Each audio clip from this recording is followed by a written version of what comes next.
It is another injury crisis, Lockie. The topic on everyone's lips. And I kind of wanted to do this a little bit differently because I know you're someone who is very, very sick of this conversation. I feel like I can always get some more miles out of it. Maybe that's just my crazy mind going for it and my changing of opinions, which seems to happen quite often.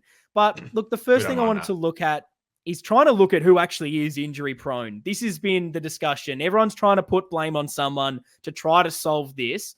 Let's take a look at the players to start with, Lockie. Now, I've done a bit of research here, and those who are listening in audio form over Spotify, Apple Podcasts, wherever you listen to us, maybe head over to YouTube on Blue Abroad right now, because I'm going to throw up this graphic to make it a lot easier to digest, but I'll do my best for those listening to read the information out for you. But basically, I've taken out some of those injury-prone or potentially injury-prone players. We're talking McGovern, Marchbank, Sard, Williams, Pitternet, Walsh, Chera, Doherty, Martin, Fogarty, Cunningham, Silvani, and Motlop. Now, the fact that I've said that many players already is very worrying, considering most of those players are best starting 22, 23 if fit. But I basically grabbed those guys and I've gone back in time. I'm looking at 2024 this season, 2023, and 2022. I have compiled a list of their games played and games missed in those seasons, missed through to injury, and made up a bit of a percentage here. So those watching right now will see a few colors. Those in red, they have missed 40% of a season or more, and those in yellow have missed 25% or more. So a lovely quarter there of the season, which I think is important sort of mark to start with. Now, Lockie, is there anyone that you sort of wanted to look at to start with that maybe really shocked you or stood out with the amount of games that they have missed? Yeah, I mean, it's so easy to get, I think, caught up in the short term with some of these names. Like, the first thing that jumps out is a few guys that, played a lot of games in 23 and 22. And my memory is telling me that they didn't. Like, I think Doherty might be an example of that, and Chera as well. Like, two guys where it feels like they're always in and out, but really not really the case. It's actually just been a this season thing. Yeah, that's the interesting thing. So I want to go straight to that. We'll look at Adam Chera, a recently injured player. He missed 4 games at 18% in 2022. And then he missed again 4 games in 23 at 15% because we played more games, Lockie.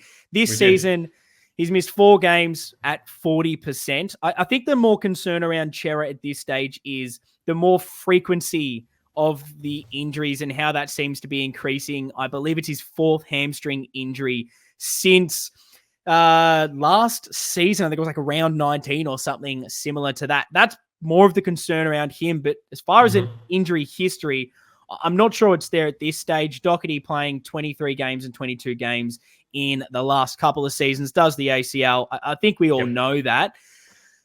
It's the other, and probably the other one that stands out as maybe not as injury prone as we think is Adam Sard. There's a lot of talk about he's now got these hamstring injuries. Look how bad things are. In 2022, he missed 1 game. And guess how many games he missed in last year? He missed 1. This is a guy that plays a fair chunk of football. So should we be concerned that he's now missed 5 games? Potentially. It's not ideal, particularly when other injuries happen. But I would say right now that if we had a pretty clean bill of health and it was just Adam Sard, no one would be batting an eyelid about his current hamstring strain. But it's more the other ones. And I want to get a definitive answer from you, Lockie.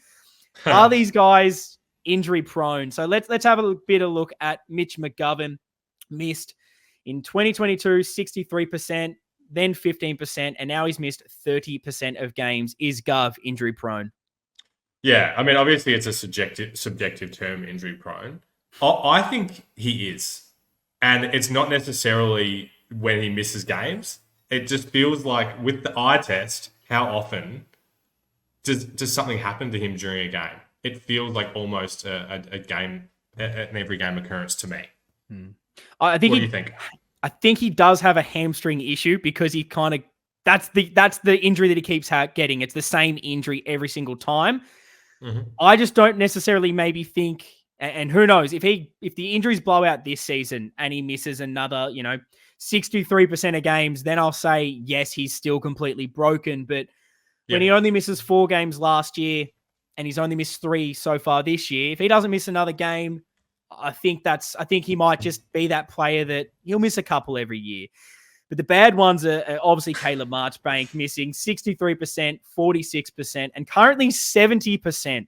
And for those that are watching or listening and thinking, is this just games missed completely? Like, did he play VFL? No, they didn't play AFL. They didn't play VFL. He was out injured in these times. So I think we're at a point now with Marchbank, and we're going to have this discussion further in the next couple of minutes when we try to maybe shift a little blame around it and have a bit more conversation around this.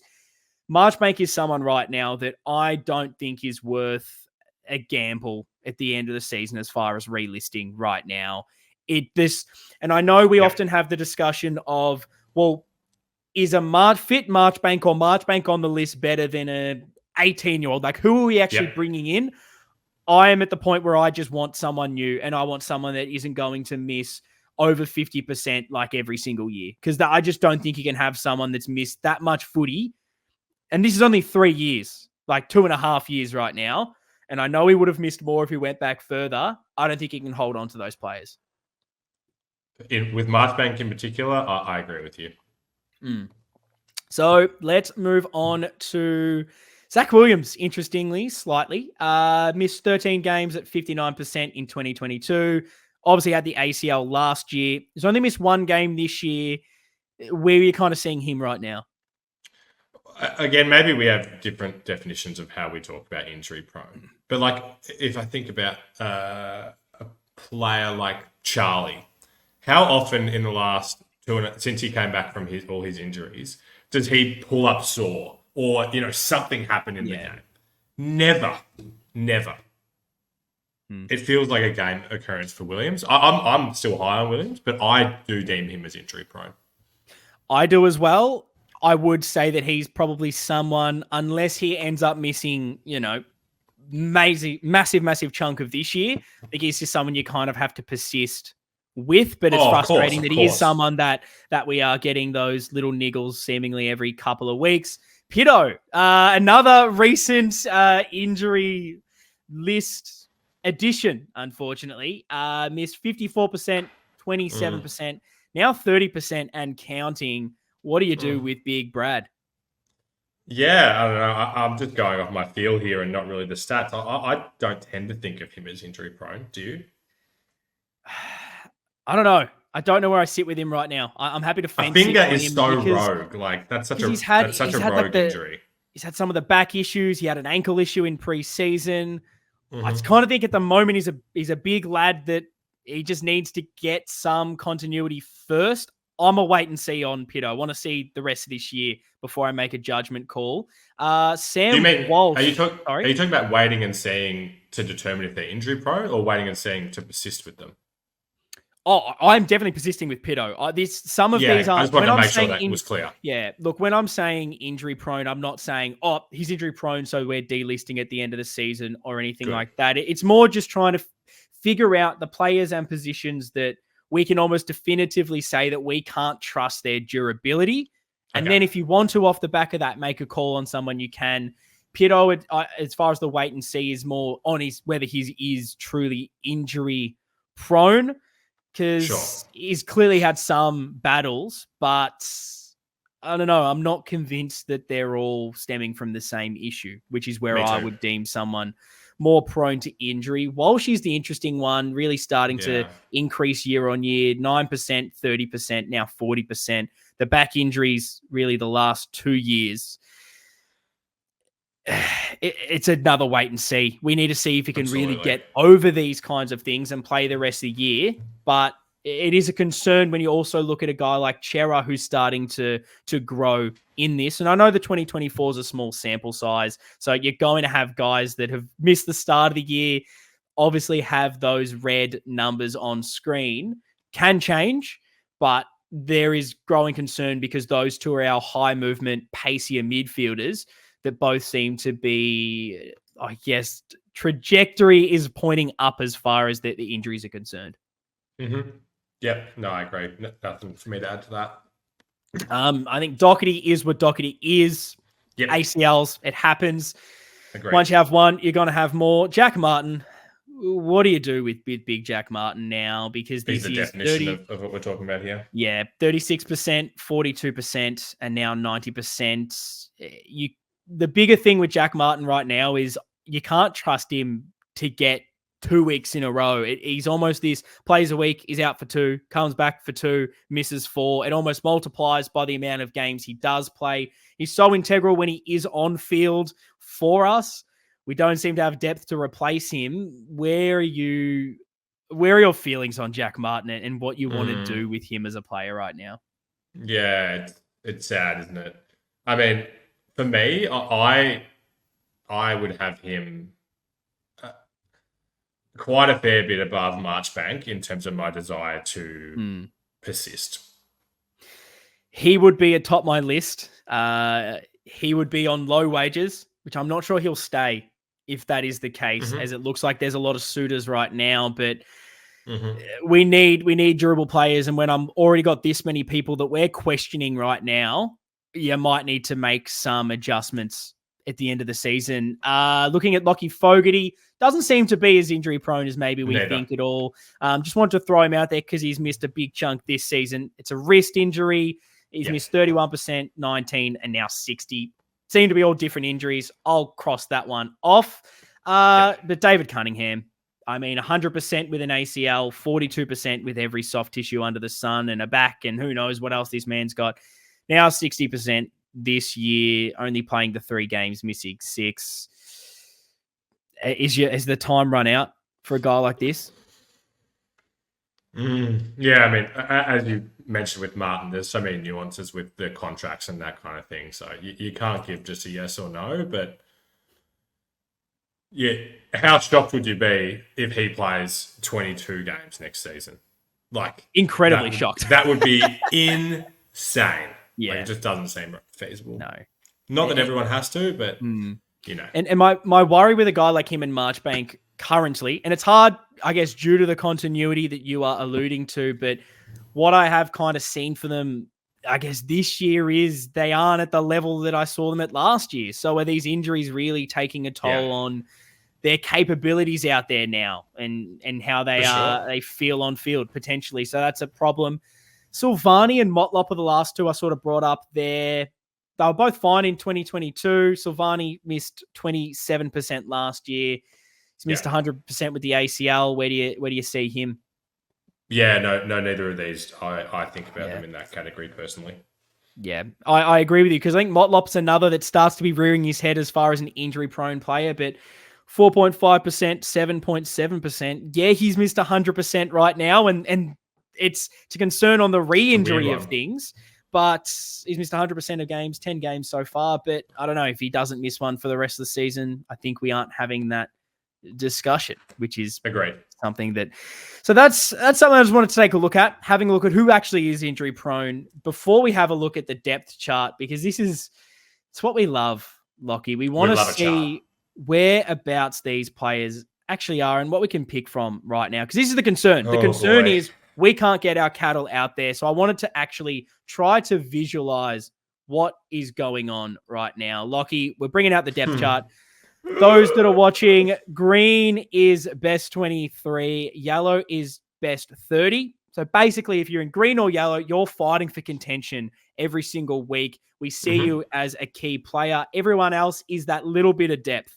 There are a few players that are higher on that, closer to playing games, but that is where I'm seeing things right now. How concerning are those injured players, and is there something that you can see as maybe an area on the ground that we lack right now?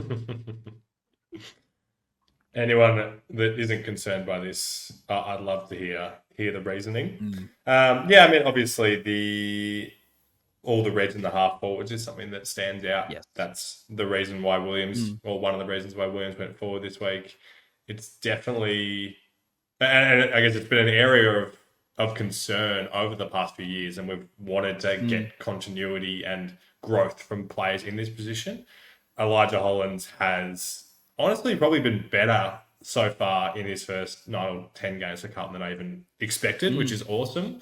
But apart around that, it's like, get him out there. Yeah, no. And looking at, I guess, those best 23 players that aren't fit and available, and I know some of these will change, which we'll get onto in a couple of minutes, but at the moment, Sard, Pitternet, Chera, Doherty, Martin, Cottrell, Fogarty, and Motlop all have not been available from that starting team. And then that high half forward, kind of general forward, is that main issue where your next few guys to come in, if there is 1 or 2 injuries, it's Cunningham and Silvani, both out. Both probably, Silvani's out for the year. And it just, when you get this amount of injuries and injuries to one position, because this is something that I've tried not to listen and read into it a lot, but you see discussions online of people saying, oh, like, this is where your depth are meant to come into it, and this is what good teams do. But the issue is that our depth is injured. The guys that would replace these players, they're also injured. And probably your more flexible types that if you get an injury in the midfield can swing there, or you've got an injury somewhere else. That is really that half forward section, like Martin, Cottrell, Fogarty, Cunningham, Silvani. You can throw maybe Doherty into this as well. They're the most versatile players we have on our list right now. They're all injured. So you can't really move some magnets around. When you look at this, does that make you think that when things aren't going right on field, that it is just a case of not being able to change the actual players out there? Or is it more coaching and application? It's so hard to rank each of those things, or I guess know which is which. But I just, I continue to have so much faith in those 23 green names there. And I think that they're the most talented 23 in the whole league. So you can make of that what you will. I'll try to. So moving on from that, this is basically what the depth chart that you just saw looks like with all those other players removed. So again, very visual. Feel free to head over to Blue Abroad on YouTube to see all of this. And yeah, there are a lot of positions moving, a lot of green disappearing from that. So what do we got to do, Lockie? We have to change that. And I'll add them back in. They'll be in red, but we have to adjust who is our best 23 and who is that next best top 30. So in this, Sard out, Chincotta in. Chera comes out, Kennedy goes in. Ollie Hollands comes in for Doc, Durden in for Motlop, Fantasia for Martin, Carroll for Cottrell, Binns for Fogarty. That is who is replacing your best 23. Do you think that that's too big of a drop?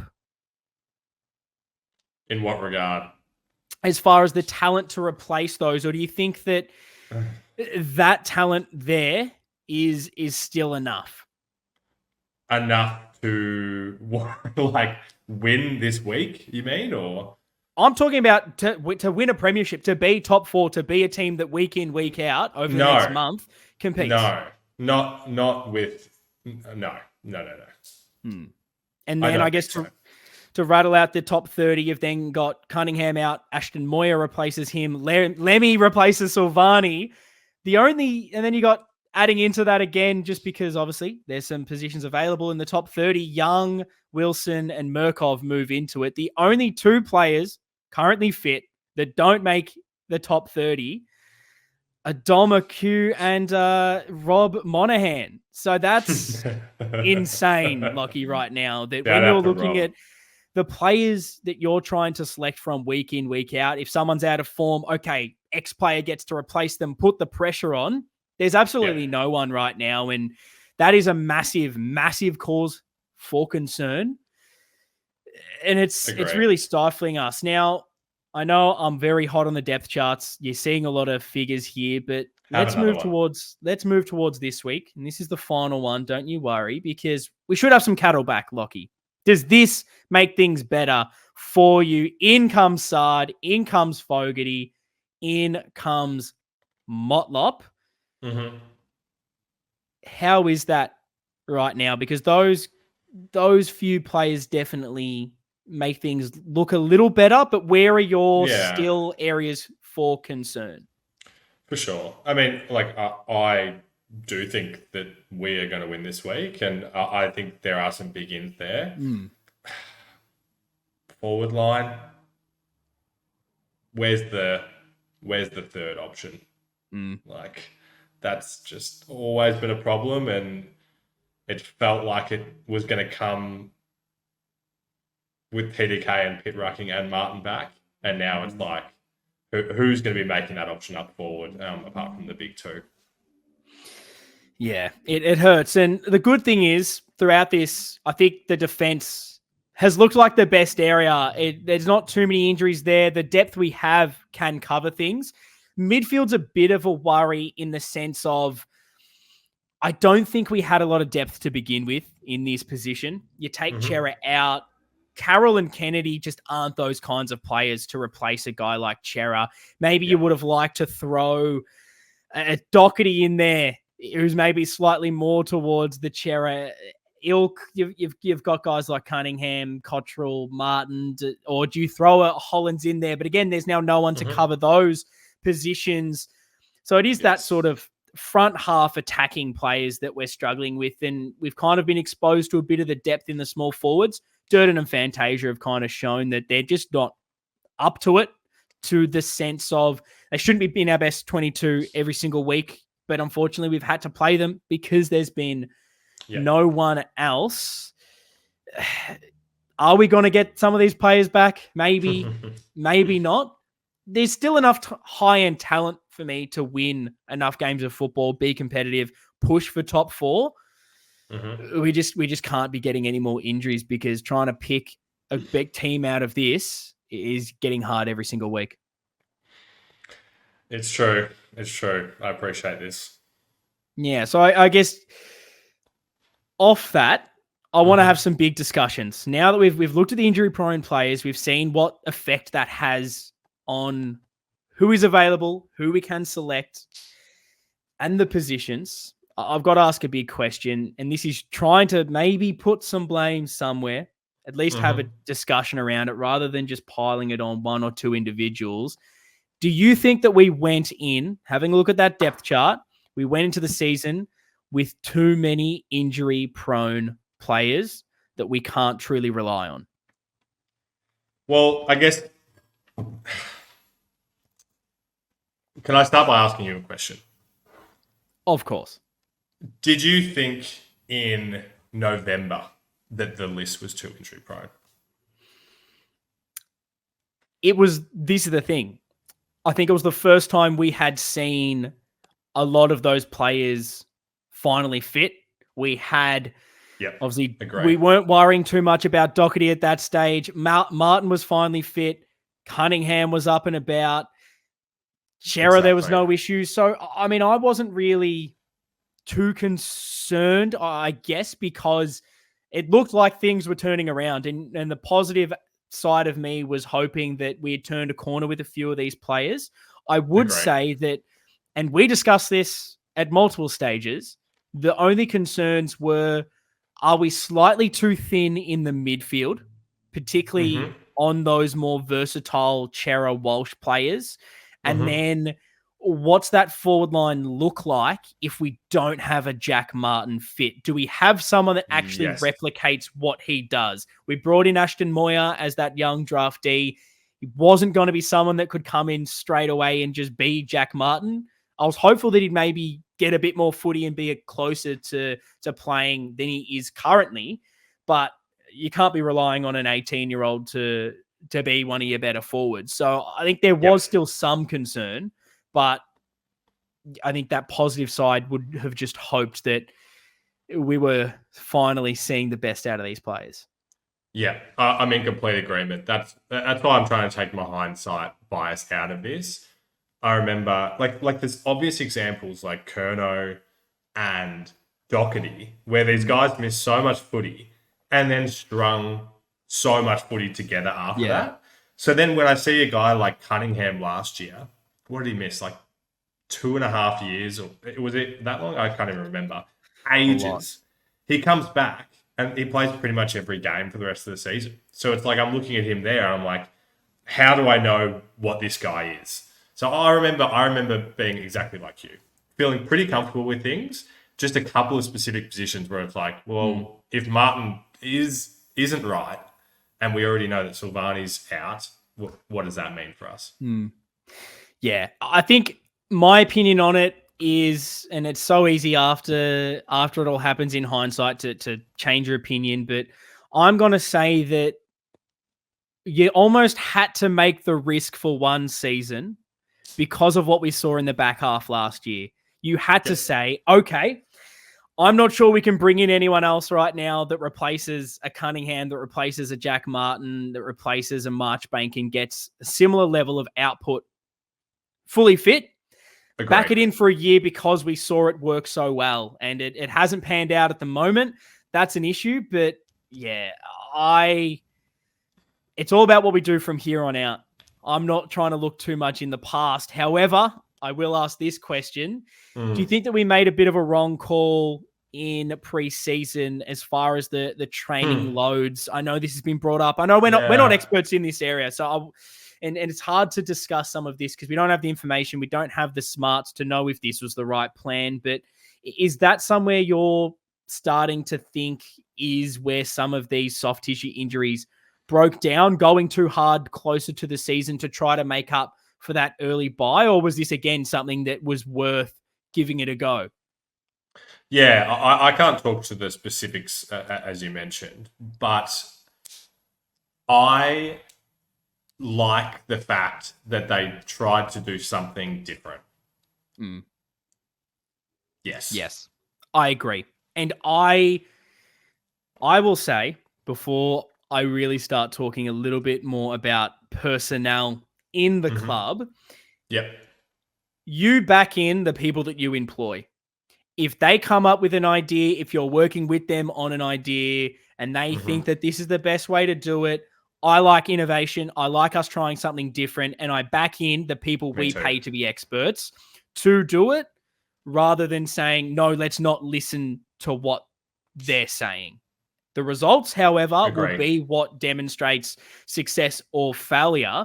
But I think you do have to back those people in. So in saying that, Lockie, do you think that we need to make adjustments in the off-season as far as any... I want to look at this a few different ways. Playing list-wise, list management. Are we talking Andrew Russell? Are we talking Brad Lloyd that hasn't come into these discussions? Do you think there needs to be any kind of adjustments in the off-season due to the, yet again, high level of injured players and having these discussions where we can't get our best players out there each and every week? Yes. It's a great question. I'd love you to answer it first while I continue to think about this. Well, I have a lot of different things that I'm willing to go into. I'll kind of start with... Yeah, you're more passionate on this than me. I think adjustments almost should be made everywhere. That doesn't necessarily mean... That's what I was going to lead with. That doesn't necessarily mean the adjustment is a person fired. I want to just say that right now because... Agree. I think you can do other things. Regarding the playing list, I think Nick Austin needs some sort of level of responsibility in this, and he probably isn't getting it because we're all pretty happy with what we get from Nick Austin and who he brings into the club. But, you know, he's the one that re-signs these players, these injury-prone guys, wasn't able to bring in durable depth into positions that we knew were problems. We've talked about ruck depth that seems to take another hit now that Pitto's there. God forbid De Koning goes down and we have Murkov or Murkov is our only ruck because now O'Keefe's hurt his hamstring taking a screamer at open training. Like, Lewis Young's going to be the ruck. So I think there's clear deficiencies with a few things that Nick Austin's doing that some part of the blame needs to go on him. And at the end of the season, I am at the point, and maybe my opinion may change. I'm happy to be swayed, and people will say that's a bad thing to do. You should stick to your principles. But if I get new information that sways me, I'm more than happy to change my opinion based on evidence. And right now, I'm at the breaking point of I'm sorry, guys like Martin, Marchbank, and Cunningham, I'm not getting at least half a season out of you every year. I can't back you in every single week. I think you need to look elsewhere. And whether you hold on to one of those, whether it's none, that's kind of where I'm looking right now. But it's also Yeah. at who is replacing them and making sure it's not just one player, it's two, because clearly their roles, when we lose just one of them, we don't have that person to replace. Mm-hmm. Mm-hmm. I'm in general agreement with that. I guess the next point is on like Brad Lloyd, just a little bit, just to put a bit of heat on someone else that isn't getting spoken about, because it's a whole club thing. This isn't just one person's component, and he's the head of Yes. footy, and he's someone that we don't necessarily hear from a lot. Is that a good thing? Is it a bad thing? I will happily fence it there. And the interesting component of this is he is the only real survivor from the big David Teague review. They said there was some issues, but they thought that he could overcome them, and with a bit more guidance and maybe less people taking his job away from him, he's the right man. He makes a lot of those high decisions in the footy program. So I kind of ask him questions of what are you doing to ensure that we aren't killing the players each and every week, and that we have the right people in to execute the football program. He's someone that doesn't get spoken about a lot. I think accountability needs to go towards him a little bit. And then the last one obviously is Andrew Russell, who, I mean, we've spoken at length about this man. The pressure comes for him immediately every single time. Has your stance or opinions changed at all, Lockie? Because you, of course, you haven't necessarily been that staunch defender of him, but you've definitely not been in the sack Andrew Russell camp. Yeah. Well, I think the first thing that comes to mind is you mentioned about like backing the people that you hire, right? For me, I then think about like the Prez and the CEO. I'm definitely very pro in each of their camps. So and I think I've said this before about Russell. If they decide that the time is up with him, then I am all for it. That is so fine. And if they think that the best thing for us is to continue with it, because like we've spoken about, who's gonna lead the strength and conditioning if not him? If there's nobody better out there, then that doesn't make any sense. So at this stage, I still just really back the highest level of leadership with the club. So if I'm just going to trust them, because when you're in our position and you can only know so many things, like that's I guess the default position. And if people have problems with the people that are making all the big decisions, then that's I guess a different conversation. Yeah.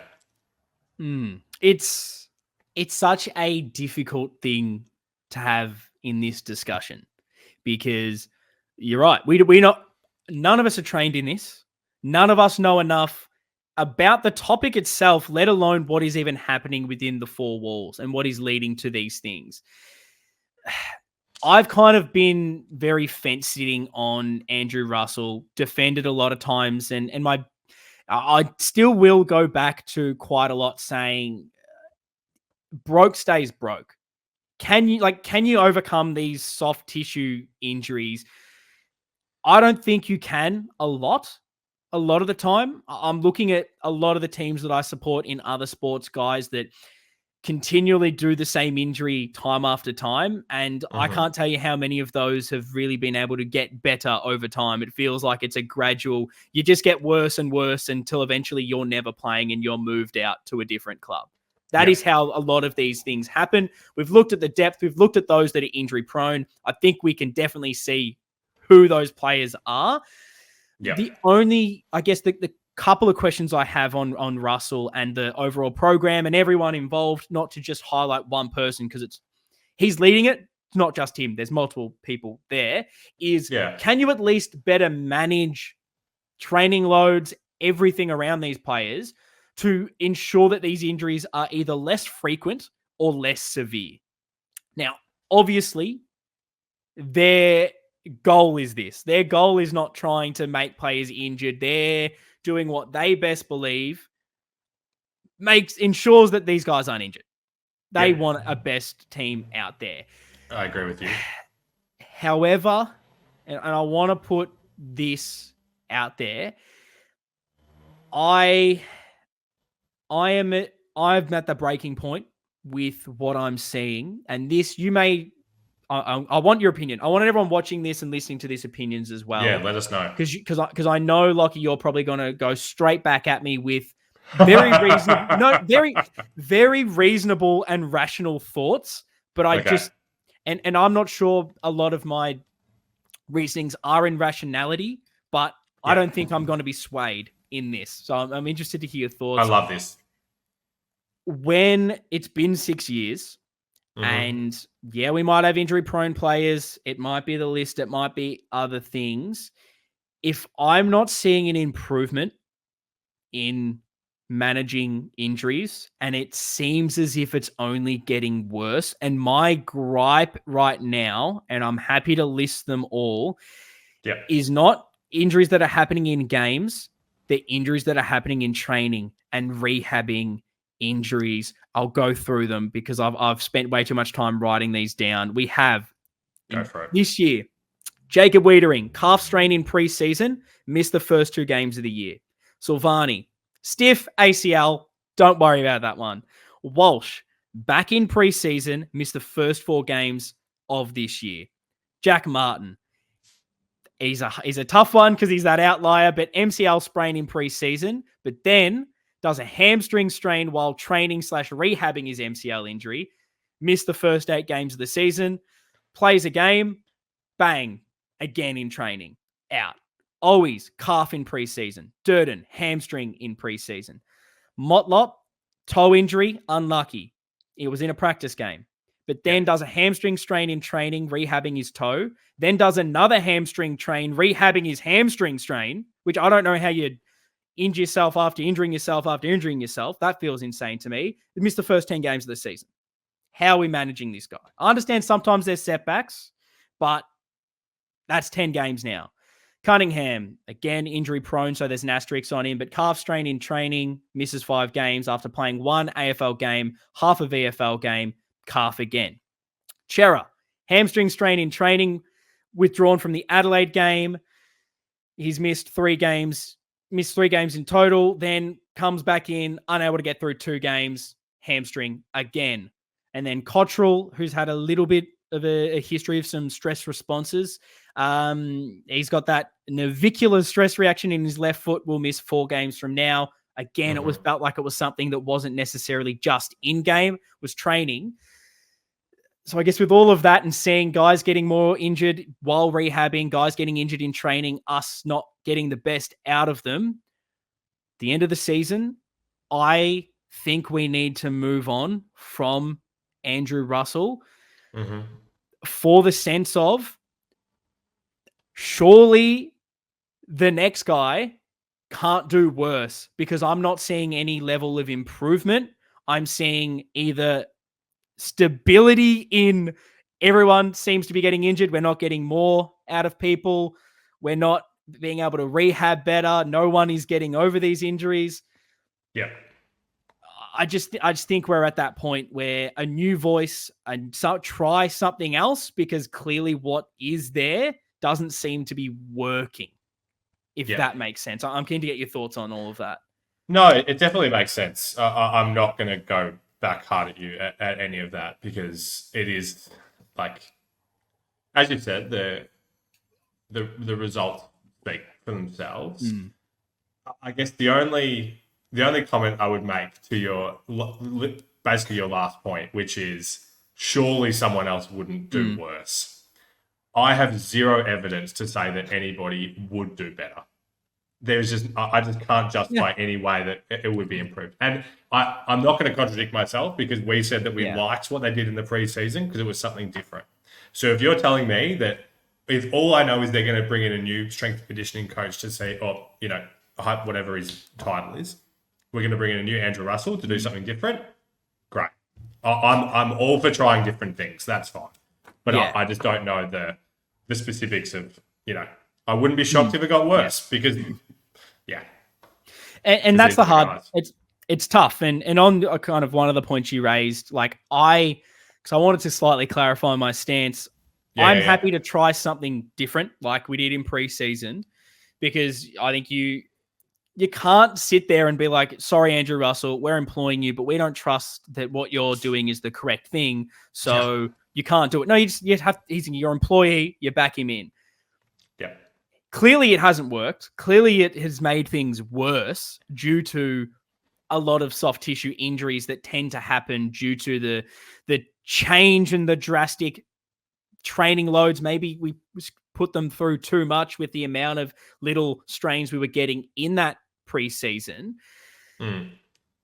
So, yeah, I think you back in who's your employee, but if they're not getting you the results and they're seemingly making poor decisions, then you get someone else and then you back them in. So, yeah, I think I'm just at that stage where, it could get worse. The next guy could come in and be worse than Russell, but I think I'm willing to take that chance because I'm not seeing the upside right now of us spending potentially the most money in the AFL on this position.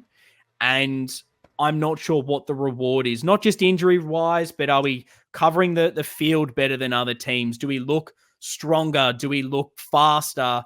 I'm not sure I'm seeing all of those things. So I just, do we just need a new voice? I think that's where I'm kind of sitting with that.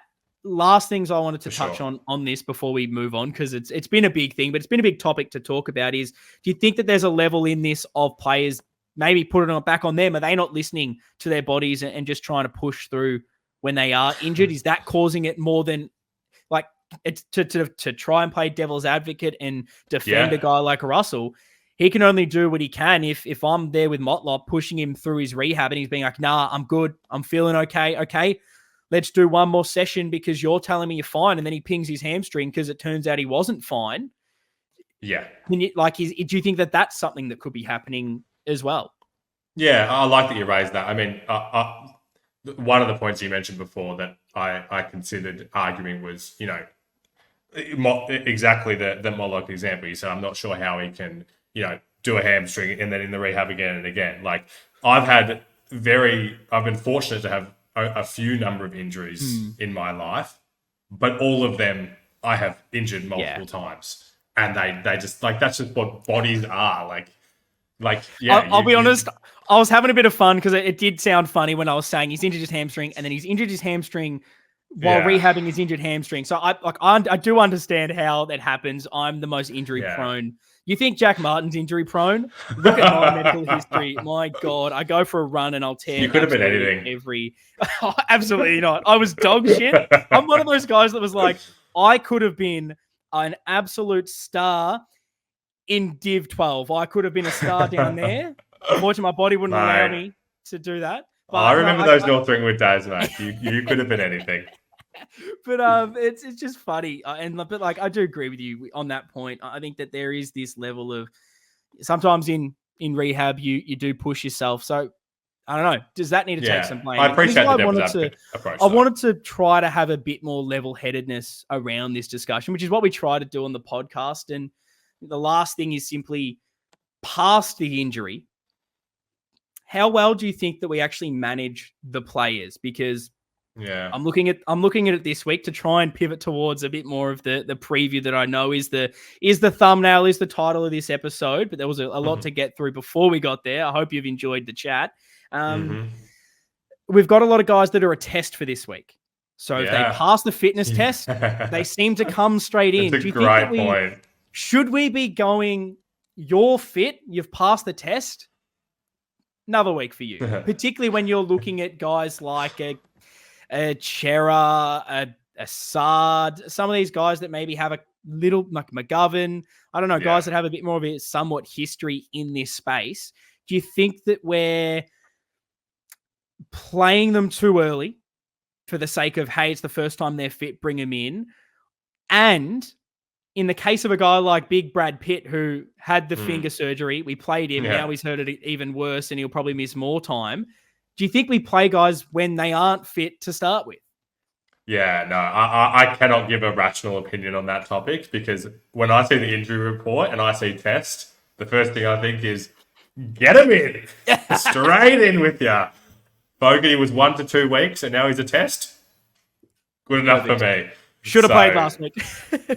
Yeah, exactly. Make him the sub.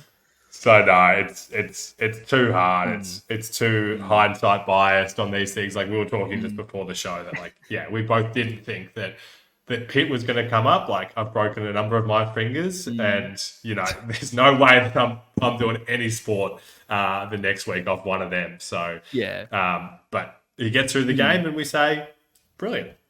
Absolutely. No, it's that last thing that this is why it's obviously I've said I am end of season, just make a change.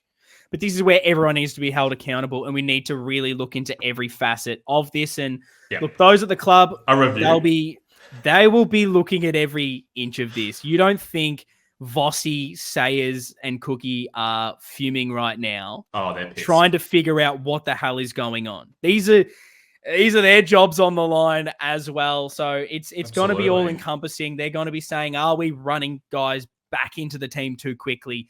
Are we playing guys when they shouldn't be and taking risks because we want to win now? There's so many facets of this, but leave your thoughts. What do you think? How are you seeing the injury crisis? Are you shifting blame to everyone like it seems like we have, where everyone's at fault? Is it one person? What adjustments would you make if you're in power? That's always a fun discussion. So drop it in the comments if you're on YouTube. Head over to the socials at Navy Blue Corner if you are listening in audio form.